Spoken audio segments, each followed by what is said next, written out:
O, kumusta na po kayong lahat? At konnichiwa. Ayan. So, hanggang ngayon ay meron pa akong hangover dyan sa Japan. At iniisip ko pa rin ang Japan hanggang ngayon. At napakagandang experience ang nangyari sa akin dyan. So, sa mga hindi nakakalam, ako po ay halos 2 taon dyan na tumira. Dahil ako po ay na-assign sa project sa Disney. At kaya nakilala ko ang community natin dyan sa Nagano. At ako'y nagpupurit, nagpapasalamat sa Diyos dahil marami akong natutunan sa inyo dyan sa Japan. Pero ngayon ay ating pagnilayan ang Ebanghelyo. Alam nyo, ito yung unang linggo ng Kwaresma. Ito yung panahon ng pagtitika, pangingilin at pag-aayuno at pagsisisi sa ating mga kasalanan. Kung narinig nyo, narinig nyo yung Ebanghelyo ngayon, sinabi doon na si Jesus ay agad pinapunta ng Espiritu sa ilang. Nanatili siya roon ng 40 araw, 40 days, na tinutokso ni Satanas. Yan. So kung napapansin niyo dito sa Ebanghelyo, ang Espiritu mismo ang nagdala kay Jesus doon sa disyerto, sa ilang. Alam natin naman ang disyerto ay isang lugar na mapanganib, isang lugar na tahimik, isang lugar na wala kang makita, isang lugar na nakakatakot, nakakalungkot. Pero dinala siya ng Diyos Ama doon dahil meron siyang gagawin bago simulan niya yung kanyang pagmisyon. Yung misyon na pinapagawan ng kanyang Ama. So sumunod si Jesus at doon ay, sabi dito sa Ebanghelyo ay nanatili siya doon ng 40 araw. Nag-fasting siya doon. Hindi siya kumain ng anuman. At siya ay pinaglingkuran, sabi sa Ebanghelyo, ng mga anghel. At hindi lang yun, kundi siya ay tinukso ni Satanas. Yan, tinukso ni Satanas. So, dito makita natin bakit kaya dinala ng Espiritu si Jesus. Si Jesus ay katulad din natin na may likas na datapwas siya ay Diyos, may kalikasan din na bilang tao. So, meron siyang tendency na magkasala din. May tendency na siya, mayroon siyang bumigay din sa mga tukso ni Satanas. Kasi tao siya. So, maaari din siyang magkasala, sabi nga. Kaya siguro binigyan ni Satanas ng panahon itong si Jesus na tuksoin. Kasi kung hindi siya naging tao, sigurado hindi niya tutuksoin. So, ang Satanas ay meron siyang goal, meron siyang pangarap. Ano yun? Yung pangarap niya kay Jesus. Ang pangarap niya ay ilayo si Jesus doon sa plano ng kanyang Ama na ayun nga, yung pinapagawa sa kanyang misyon para sa atin. At para ma-misuse niya, magamit niya ng hindi tama yung kanyang kapangyarihan at ang kanyang pribilehiyo. Yun ang goal ni Satanas. Na sirain, ilayo doon sa plano ng kanyang Ama. Pero makita natin sa Ebanghelyo na hindi nagwagi ang Satanas. Dahil kahit anong gawin niya, hindi bumigay si Jesus. Pinakita niya dito na bago siya magsimula sa kanyang misyon, ay kailangan kausapin niya, ipakita niya kay Satanas na at mga demonyo, mga kampo ni Satanas na wala silang kapangyarihan at hindi sila dapat manggambala sa kanya pag siya ay nag-mission na. Kaya binigyan niya sila kaagad ng leksyon na ito ako. Hindi niya kayo dapat manggulo sa aking mission. Kaya umalis na lang si Satanas dahil wala siyang nagawa. Kung maalala nyo, 3 beses siyang tinukso, di ba? Ang unang tukso niya ay yung gawing tinapa yung bato. Pero sabi ni Jesus, nasusulat, hindi lamang sa tinapa ay nabubuhay ang tao, ngunit sa bawat salita na namumutawi sa bibig. So, ibig sabihin, may alam si Satanas na salita ng Diyos, marunong siya, may alam din si Jesus na salita ng Diyos. Ano ang kaibahan? Ang kaibahan lang ay si Satanas, yung alam niyang salita, hindi niya nagagawa. Si Jesus, alam niya yung salita, ginagawa niya. So yun ang kaibahan ni Satanas at saka ni Jesus. Kaya napahiya si Satanas. Sabi niya kung inakyat niya si Jesus sa taas ng templo, sabi niya tumalong ka. Sabi niya ililigtas ka, nasusulat sa kasulatan na ililigtas ka, di ka pababayaan ng mga anghel. Pero nagsalita ulit si Jesus, sabi niya na huwag mong subukan. Yeah. So, yun yung mga pinagdaanan ni Jesus. 3 yun. Yung isa pa yung ninakyat na sa bundok. Sabi niya, magiging iyong lahat na ito kung ikaw ay sasamba sa akin. Sabi niya sa susulat na Diyos lang inyong sambahin.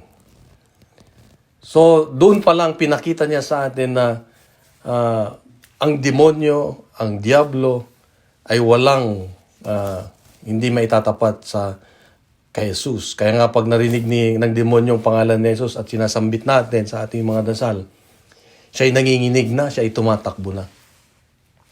So, mga kapatid, ito yung dahilan kung bakit nagpunta si Jesus sa disyerto para ipakita na mas makapangyarihan siya kaysa sa demonyo. At nakita natin dito, baka iba, iniisip natin na ano ba itong temptasyon? Ano ba itong tukso? Yeah, kinakanta natin yan. Eh. O tukso, layuan mo ako. Yan, di ba? Kinakanta natin yan nung panahon ni Melda Papin. Kapanahonan ko yan. 1980s. Pero ano nga ba ang tukso? Ang temptation is not evil. Hindi masama ang tukso. Ay yung temptation. In itself. At temptation is not a sin. Tukso lang. Kaya nga, may mga bagay na, although itong tukso na ito ay it can lead us to commit sin. Pag bumigay tayo. Pero pag hindi tayo bumibigay, hindi tayo nagkakasala. Tinutokso ka lang. Yun ang trabaho ng demonyo. So, may mga kabutihan. Kaya pinapayagan ni Lord yung tukso na dumaan tayo doon. Hindi niya tinatanggal yung tukso. Hindi, kasi minsan sinabi niya kay Job, di ba? Sinabi ni Job, sinabi ni Satanas, tong sanak mo si Job, kaya naman yan patay na patay sa'yo kasi dami niyang blessing eh. Yeah. Subukan mong tanggalin ang lahat, sabi ni Satanas kay God. Sabi niya, sige, subukan ko, pero wag mo siyang patayin. Ibig sabihin, pinapayagan ng Diyos na maranasan natin ang mga tukso sa buhay. For good reason, for good purpose. Ano yun? Well, unang-una, kung meron tukso, nakikilala natin ang ating sarili. Nalalaman mo kung hanggang saan ka. Nakita mo yung limitasyon mo sa buhay, di ba?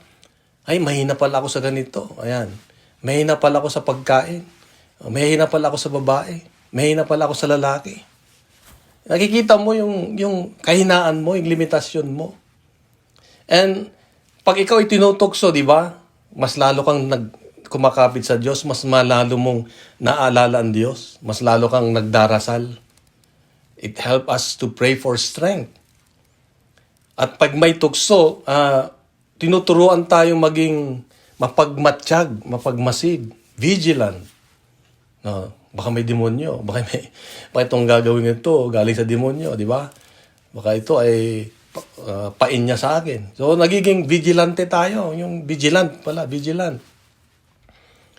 Pag may tukso, nagiging mas matapang tayo. Di ba? Pag may tukso. So, ibig sabihin, hindi. Kaya ko yan kasi kasama ko si Lord. Yan. Mas magiging matapang ka. Alam nyo kasi sabi ni Saint Ignatius, ang santo na si Ignacio, sabi niya, when we are coming closer to fulfilling God's will, yung nagagawa mo, mas marami ka nang nagagawa sa will ni Lord.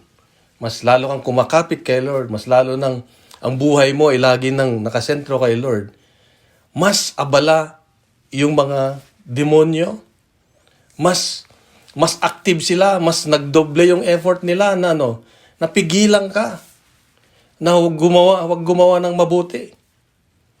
Kaya isang grasya sa atin, it's a grace na sa tukso, makilala natin ang ating sarili. At pag nakilala mong sarili mo, siyempre alam mo yung limitasyon mo, tatapos yung kamay mo na kailangan ko ng tulong, ganyan. Malalaman mo kung ano yung iiwasan mo sa buhay. So, ang pang-problema kasi, pag may tukso, madali tayong bumibigay tayo kaagad eh. Dahil hindi natin nagagawa yung mga ibang bagay. Mayroon tayong mga dapat gawin na hindi natin ginagawa, kaya tayo bumibigay. Kaya nga, ang mahalaga dito ay malaman natin ano bang itong mga ginagawa ng tukso sa atin. Ang tukso, gumawa tayo ng masama, gusto ng tukso, gumawa tayo ng masama, at huwag gumawa ng mabuti. Yun ang ganyang goal sa atin eh. Huwag tayong gumawa ng mabuti. Gumawa pa tayo ng maraming kasamaan. Yan. So, ang kasalanan naman di ba, merong mabigat, merong magaan, yung mortal sin, saka merong venial sin. Meron yung klase ng kasalanan na sin of omission. Yung sin of omission, yung ikaw ay may pagkukulang, hindi mo ginagawa yung tama, alam mong mali, pero hindi mo ginagawa, alam mong dapat magpatawad ka, hindi mo pinapatawad, dapat ikaw ay tumutulong, hindi ka tumutulong. Yun yung mga sin of omission. Yung mga klaseng yun ang gustong-gusto ng demonyo na gawin natin. Ano pa? Sin of commission. Yung pagmamalabis naman, yung sinasaktan mo ang iba, sinasaktan mo ang asawa mo, sinasaktan mo na yung ibang tao, nagiging kriminal ka. Yun yung mga pagmamalabis. Sin of commission yun. Talagang sinasadya mo ng gumawa ng kasamaan. So, yun yung mga pinapagawa ng demonyo sa atin. Kaya nga, ang tukso ay laging nasa ating kapaligiran. Dapat mapagtagumpayan natin. Mahirap tayong mga OFW, malayo sa pamilya o nasa malayong sa bayan natin. Minsan tayo yung pinuputakti ng tukso, di ba? Mas alam ng tukso kung saan ka mahina kasi malungkot ka eh. Yun bang, dahil malungkot ka, malayo ka sa pamilya mo, alam ng demonyo kung saan ka niya sisiluhin. Ang demonyo pa naman parang mangingisda, di ba? Na papainan ka ng masarap na kuhan. Ang tawag yung pangkuha ng isda. Pag kinain mo yun, ikaw yung panghapunan ng demonyo. Dahil ikaw ay kinain mo, sinunggaban mo. Malala ko yung isang kwento na meron daw isang tao na gusto sabi niya, talagang paglalabanan ko, haharapin ko tong tukso na ito, hindi na ako matutukso, sabi niya. Pumunta raw sa isang kainan, sa isang party, nakita niya ang daming lechon. Sabi na, Diyos ko po, ito na naman ang tukso. Yan. Meron siyang high blood. Meron siyang sakit bawal sa kanyang lechon, sabi niya, ito na naman ang tukso. Hindi na ako magbibigay. Sabi niya, hindi na ako kakain. Sabi niya, Lord, ipipikit na lang ako.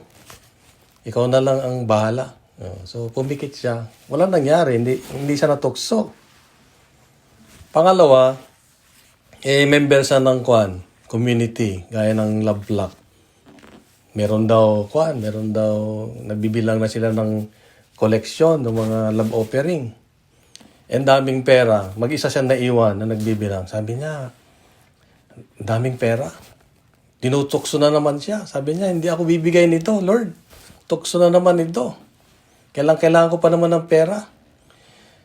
Sabi, hindi ako bibigay. Pipikit na lang ako, Panginoon. At ikaw na bahala. Tapos, pag uwi niya daw sa Pilipinas, kita niyo yung mga barkada niya. Sabi nung barkada niya, oh tara. Sabi niya, labas tayo. Binigyan daw siya ng napakagandang babae. Na sabi niya, ang ganda-ganda ng babae. Tapos sabi niya raw kay Lord, tukso na naman ito Lord. Sabi niya, pwede ba? Ikaw na lang ang pumikit Lord. Ako na bahala. Pinapikit na lang si Lord. Natukso ulit. Bumigay. So, ibig sabihin, ang tukso ay hindi tumitigil sa atin. Hindi natin kayang iasa lamang ang lahat sa Diyos. Hindi lang puro dasal. Kapatid, pag ikaw tinutokso, hindi lang, bahala ka na Lord, hindi pwede yung ganon. Bakit? Meron tayong dapat ginagawa. Meron din tayong participation na tinatawag. Hindi pwede. So, ito pag-usapan natin, ito maganda. Ano ba yung mga paraan para maiwasan ang tukso? Lalo dyan sa Japan, ang daming tukso. Halo-halo. Ano ang dapat gawin para maiwasan? Ito, pinaktis ko yan nung nasa Japan ako eh. Ginawa ko itong mga bagay na ito na kaya alam ko kung paano makaiwas sa mga tukso. Una natin. Una is yung tinuro sa atin, yun, kung matandaan yung the whole week, kung nakikinig kayo ng aking tawag doon, yung sa vlog, everyday meron akong 1 minute, saka 3 minutes na gospel reflection. Tinadtad tayo ni Lord ng fasting, di ba? So una yung fasting, pag-aayuno. Itong Kwaresma, 40 days tayo mag-aayuno. 40 days nating papraktisin ang Kwaresma. Kung kaya mo araw-araw na mag-fasting, mas maganda. Bakit? Ang fasting kasi tinuturoan tayong magtimpi o magpigil sa ating sarili. Parang sinasabi mo sa sarili mo na, oy, hindi lahat ng gusto mo nasusunod, hindi ikaw ang nasusunod. Yan. Katawan. Hindi lahat ng gusto mong kainin, pwede kong ipasok sa aking bibig. Yan. Pwede mo siyang turuan. Pag sinabi niya na kakain ka lang sa isang beses, dapat gawin mo yon. Yun ang tinatawag ng fasting. Pipigilan mo yung gusto ng iyong katawan, ng iyong sarili na gawin, na gustong-gusto mo dapat. Hindi lang namang pagkain eh. Yung mga bagay na gustong-gusto mong ginagawa. Kunwari, social media. Lagi kang nakababad sa TikTok, sa YouTube, o Facebook. Bibigyan mo ngayon ng panahon. Sabihin mo sa katawan mo, ay, hindi pwede. 15 minutes ka lang na mag-Facebook. Yan. Matutulog na ako hanggang pag alas 8, tigil ng Facebook. Ganyan. So, tuturuan mo. Yun ang fasting. Dahil ang oras na yun, ibibigay mo sa ating Panginoon. Kasi pag ginagawa mo, it strengthen your willpower. Strengthen yung willpower mo. Diba, lagi nilang sinasabi sa'yo kung minsan, more power to you. Yeah. Pag sinabing more power to you, dagdagan mo pa ang fasting. Dagdagan mo pa yung pagtitimpi mo sa iyong sarili para ikaw ay mas malakas. You have the power to say no. Yan, yun ang fasting. Dahil mas bibigyan mo ng importansya yung para sa Diyos naman, yung relasyon mo sa Diyos. So, minsan kasi hindi na tayo kailangang tuksuin eh. Diba? Sabi nga nila, may nagkwento sa nightclub daw. Isa na lang daw ang demonyo doon, nagbabantay. Bakit? Hindi na kailangang maraming demonyo para mag-imbita. Dahil kusa na ang tao pumupunta.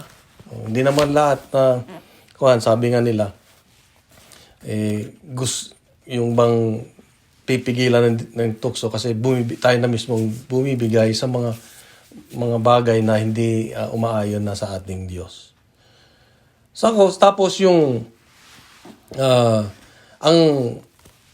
kung ang jogging o exercise ay para sa ating katawan, ang fasting ay para sa ating will, sa ating kaluluwa, soul. Yun ang nabibigay ng fasting.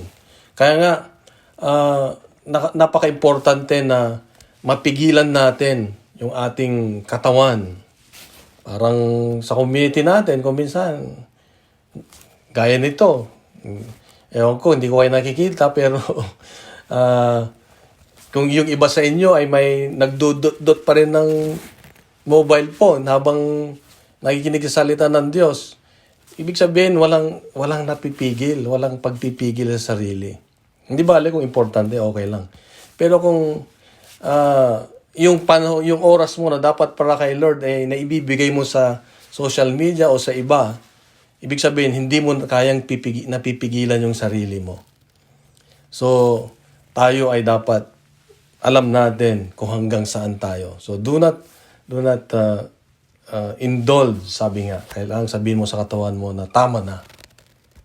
At huwag mong i-wish, huwag mong pangarapin na ang tukso ay lumapit. Di ba? Dapat lumayo ka.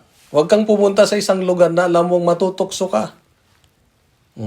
Huwag kang pupunta kung sa isang lugar, kung sunwari, alam mo na yung mga barkada mo, nagpupunta sila sa McDonald's tuwing umaga para lang magkwentuhan ng buhay, huwag ka nang magpapakita doon. Huwag ka na yung kunwari, bibili ako ng kape. Para lang, mamaya nakita mo na din sila ulit, o nakarinig ka, uupo ka na rin. So, ibig sabihin ba, huwag ka nang pupunta sa isang lugar na alam mong magkakasala ka, matutukso ka. Kaya nga yung kanta ni Imelda Papin na, "O tukso, layuan mo ako." Hindi malabong mangyari yon. Hindi lalayo ang tukso. Hindi tukso ang tatakbo. Dapat tayo ang tatakbo. Dapat tayo ang hindi lalapit doon sa tukso. Yeah. Kung alam mong makakasama sa relasyon mo, sa iyong asawa, sa iyong pamilya, wag mo nang gawin, wag mo nang lapitan, wag mo nang balikan ang nakaraan. Yan. So, ibig sabihin, alam mo na magkakasala ka, wag mo nang gawin. Dahil matutukso ka. Wag nating bigyan ng kahit konting pagkakataon lang ang demonyo dahil talagang hindi ka bibitawan, kakainin ka ng demonyo. So, the best way to fight temptation is to run away from it. Yun lang ang isang naibibigay po ng fasting. Naibibigyan mo ng pagtitimpi ang iyong sarili.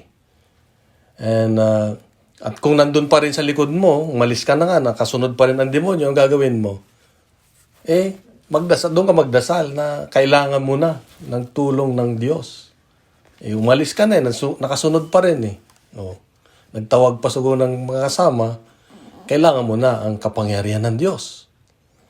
So, we need to confront our weakness. Pag nalaman mo na ikaw ay may kahinaan, huwag kang magdesisyon ng para sa tukso. Dahil, ang demonyo naman hindi magdidesisyon para sa iyo . Tutuksoin ka lang . Papakitaan ka lang ng maganda . Alam mo yung demonyo kasi, yan yung mga fallen angels, di ba? Dati sila lang anghel na mabuti, pero nag-fall sila, tumigas ang kanilang puso, kaya tinapon sila dito sa mundo. Kaya nandyan sila ngayon umaali-aligid sa atin. So, hindi sila pwedeng magdesisyon para sa atin. Magbibigay lang sila ng tawag dito ng pagpipilian natin. Kukonbinsihin ka lang, mag-aakto sila na isang mabuting anghel. Yan. Pero masama pala yung kanilang iniisip. Kaya dapat mapagmatsyag tayo. So, napaka-importante itong pag-aayuno. Unang-una yon. Pag meron kang mga, kunwari, meron kang mga bagay na gustong baguhin sa buhay mo o ayaw mo sa buhay mo na ginagawa mo, mag-fasting ka. Yan. Mag-fasting ka. Kung hindi ka makapagtimpi, mapigilan sarili mo, mag-fasting ka kagad. Fasting is, kung kumakain ka ng yung mga bagay na gustong-gusto mo, wag mo nang kainin ng buong araw siguro. Tubig lang.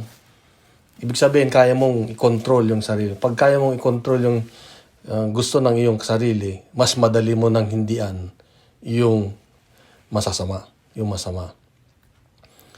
So, ang Ang dapat pa ay yung tawag dito yung maging productive tayo. Pangalawa, fasting. Una is fasting. Pangalawa ay productive tayo. Ibig sabihin, huwag tayong magmukmok. Huwag tayong maging lazy, maging tamad. Kailangan maging busy tayo. Lalo na sa paggawa sa mga pinapagawa ng Diyos sa atin. Kung wala kang ginagawa, magawa, makinig ka na makinig sa salita ng Diyos. Mas maganda pa yon kaysa iba yung pinapakinggan mo. Pinapakinggan mo yung nagkakaroon ka lang ng problema, hindi maganda yon. Yung nagkakaroon ka ng negative na pananaw sa buhay. Kunwari, mahilig kang manood ng drama, problema. Ibig sabihin, nakukuha mo lahat yun eh. Kaya pagdating sa buhay mo, masyado ka ng madrama. Wala na yung kagalakan. Hindi na makita sa yung kapayapaan, kundi lagi kang galit. Kasi nakukuha mo yung naririnig mo at napapanood mo. Tandaan natin, kung wala kang ginagawa, mas active ang demonyo. Idle mind, yung walang ginagawang isip natin, is the devil's workshop. An idle mind is the devil's workshop. May magsabihin, gagamitin ng Diyos yan. Yung wala kang ginagawa, yung isip mo. Di ba kung walang ginagawa, kung saan sa pupunta yung isip mo, yan, nagkakasala ka lang. Pero kung busy ka sa trabaho, busy ka sa pamilya, busy ka sa paggawa ng mabuti, busy ka sa Diyos, sa paglilingkod, then you are productive. Hindi makakaporma ang kalaban. Yeah. So, kapatid, tandaan natin na napaka-importante itong pag maging productive tayo sa buhay. Pangatlo, na paraan para maiwasan ng tukso ay yung mahalin ang ating Diyos. Unahin natin ang Diyos. I-develop mo yung galit mo sa kasalanan. Develop hatred for sin. Pwede pala yun, di ba? Pag alam mong kasalanan, makagalit ka. Kainisan mo ang kasalanan, then mas magadali kang umiwas. Di ba pag merong ang gustong-gusto, ang hirap mong iwasan. Ganun din. Pag kasalanan, pag galit ka dun sa kasalanan, may iwasan mo. Pero kung inaalagaan mo, bine-baby mo yung kasalanan, talagang magkakasala ka. At pag ginagawa natin, hindi natin ipapadama, hindi mo mahal ang Diyos. Pero kung mahal mo ang Diyos, pinipilit mong mahalin ang Diyos kahit na nahihirapan ka, siguradong yung demonyo ay hindi makakaporma. Yeah? We should know the ways of God. Ano ba yung gusto ni Lord? Ano ba yung ginawa niya ni Lord? Balikan mo yung mga bagay na ginawa niyang mabuti sa iyo. 'Di ba? Kasi yun yung mga magdudulot sa atin. Magtutulong sa atin para mapalalim ang ating pagmamahal sa Diyos. Yeah, sabi nga sa Ebanghelyo ngayon, we need to live the gospel. Di ba? Nung Ash Wednesday. Repent and live the gospel. Di ba? Mabuhay. So, ibig sabihin, isabuhay natin ang kasulatan. So, ito yung paano na napagtagumpayan ni Jesus, ang kalaban, ang Satanas. Dahil ginamit niya ang salita ng Diyos. So, kung marunong ka sa salita ng Diyos, alam mo yung itatapat mo pag ikaw ay tinutukso. Yan. Alam mo yung sasabihin mo, ay hindi pwede kasi sinabi ni Lord ganito. Yan. Hindi ko pwedeng gawin yan kasi ito ang sabi ni Lord. Alam mo yung eksakto na sinabi ni Lord. Kaya mas malakas ang loob mo ngayon na harapin o i-overcome anuman ang gusto ng kalaban na gawin, pagawa sa'yo. Tandaan natin, kung walang tukso, walang magiging santo. Walang naging santo na hindi tinukso. Na ang mga santo ay naging santo dahil naglampasan nila, napagtagumpayan nila ang tukso. So, kaya nga importante yung kahit nga yung panalangin natin na Our Father, di ba? Minsan pinapalitan nila yung do not lead us into temptation. Ginagawa nilang do not bring us to the test. Sabi ng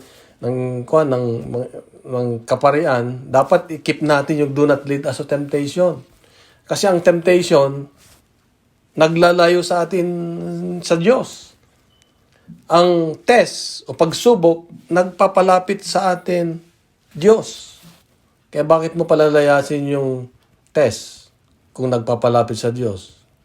Dapat, ang ilayo sa atin ng Diyos ay yung tukso. So kaya, yung Our Father natin, dapat prayer natin, do not lead us into temptation. Yan. Do not lead us into temptation.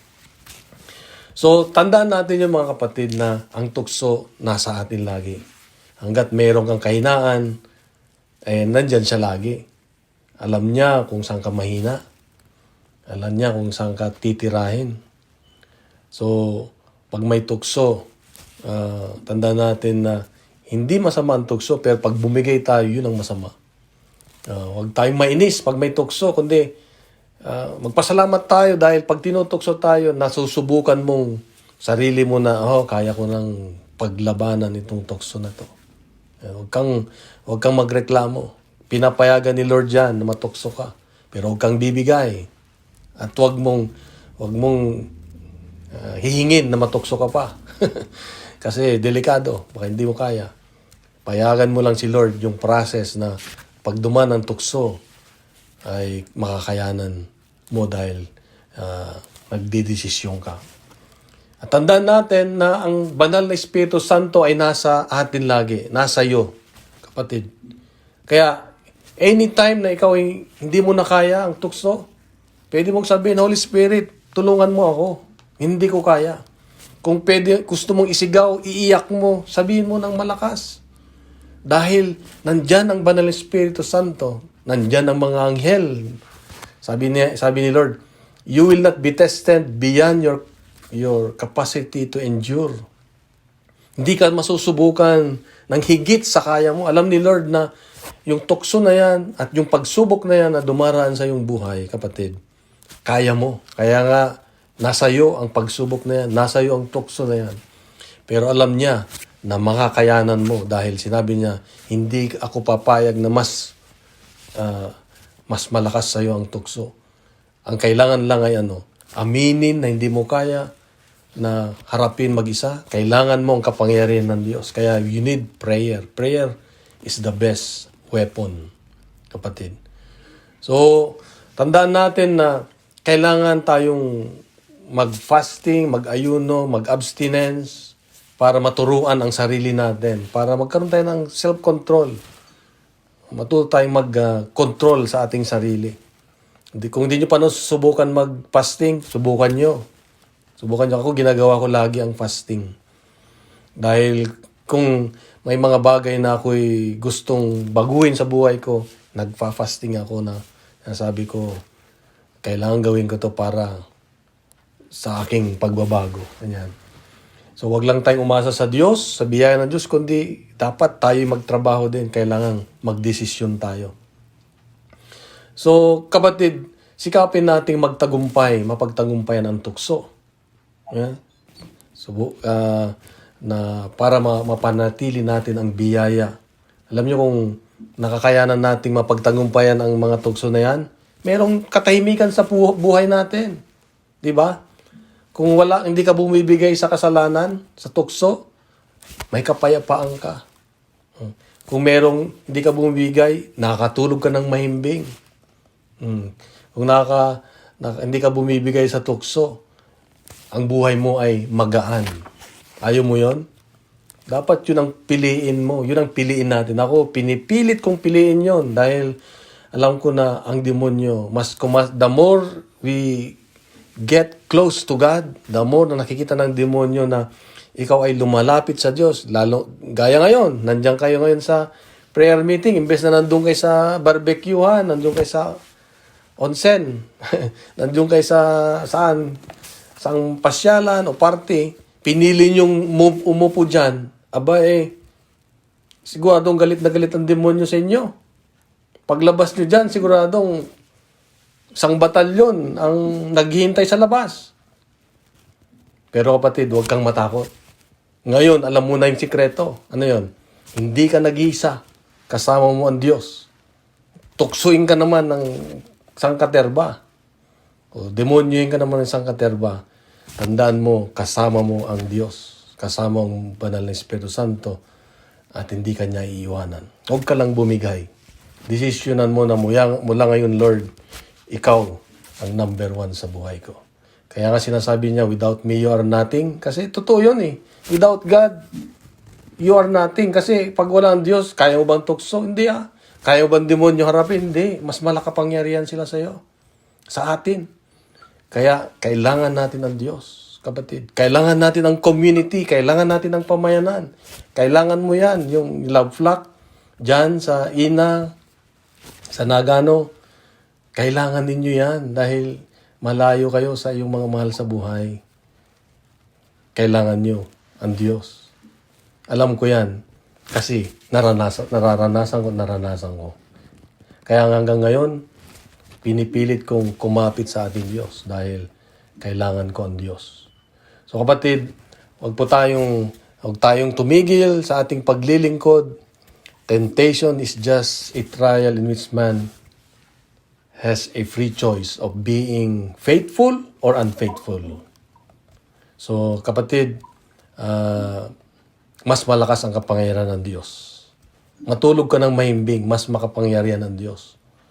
Magtiwala ka lamang sa Diyos. So, itong aking iwan sa inyo at sana nawa ay nagbigay sa atin ng tulong para ma-overcome ang demonyo, ang mga tukso sa ating buhay.